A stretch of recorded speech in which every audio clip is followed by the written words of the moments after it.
ನಮ್ಮ ಬ್ಲಾಕ್ ಕಾಂಗ್ರೆಸ್ ಅಧ್ಯಕ್ಷರಾದಂಥ ಅನಿಕೇತೇಗೌಡರು ನಮ್ಮ ಸಹೋದರರಾದಂಥ ಅವರೊಂದು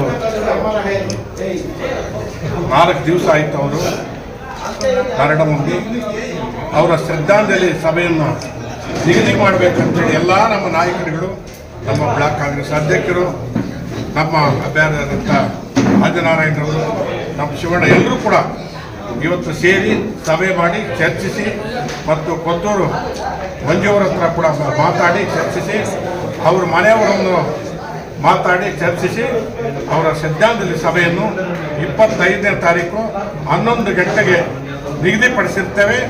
ಆ ಜಾಗ ಕೂಡ ಇಲ್ಲಿ ಕಾಂಗ್ರೆಸ್ ಆಫೀಸ್ ಹತ್ರನೇ ಎಲ್ಲರೂ ಕೋರಿಕೆಯ ಮೇರೆಗೆ ಮತ್ತು ಆವತ್ತೊಂದು ದಿನ ಹಲವಾರು ಕಾರ್ಯಕ್ರಮಗಳು ಕೂಡ ಇರುತ್ತೆ. ಶ್ರದ್ಧಾಂಜಲಿ ಸಭೆಯನ್ನು ಎಲ್ಲರೂ ಕೂಡ ಮೂಲೆಯಿಂದ 30 ಗ್ರಾಮ ಪಂಚಾಯತ್ಗಳಲ್ಲಿ ಕೂಡ ಯಾರು ಹೇಳ್ತಾರೋ ಬಿಡ್ತಾರೋ ಅನ್ನೋ ಕ್ವಶನ್ ಇಲ್ಲ ಇಲ್ಲಿ. ಯಾಕಂದರೆ ಮರಣ ಹೊಂದಿದ್ದಾನೆ. ಇವಾಗ ಇರೋದು ಒಂದು ಬ್ಲಾಕ್ ಆದಿನಾರಾಯಣ. ನಾವು ಎಲ್ರಿಗೂ ಹೇಳೋಕ್ಕಾಗಲ್ಲ, ಗ್ರೂಪ್ಗಳಲ್ಲಿ ಮೆಸೇಜ್ ಕೊಡ್ತಾರೆ, ಫೋನ್ ಮುಖಾಂತರ ಹೇಳ್ತಾರೆ.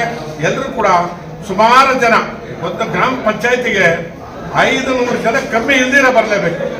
ಬಂದು ಅವರ ಆತ್ಮಶಾಂತಕ್ಕೆ ಸುಖ ಸಂತೋಷ ಕೋರಿ ಅವ್ರ ಮನೆಯವರಿಗೆ ಒಳ್ಳೆ ಶಕ್ತಿ ಕೊಳ್ಳಂತೇಳಿ, ಕಾಂಗ್ರೆಸ್ಸು ಪಕ್ಷಕ್ಕೆ ಒಳ್ಳೆ ಶಕ್ತಿ ಕೊಳ್ಳಿ ಅಂತೇಳಿ, ಆಧಾರ ಕೈ ಬಲಪಡಿಸಲಿ ಅಂತೇಳಿ ನಾನು ಇವತ್ತು ಕೋರ್ತಾ ಮುಕ್ತಾಯ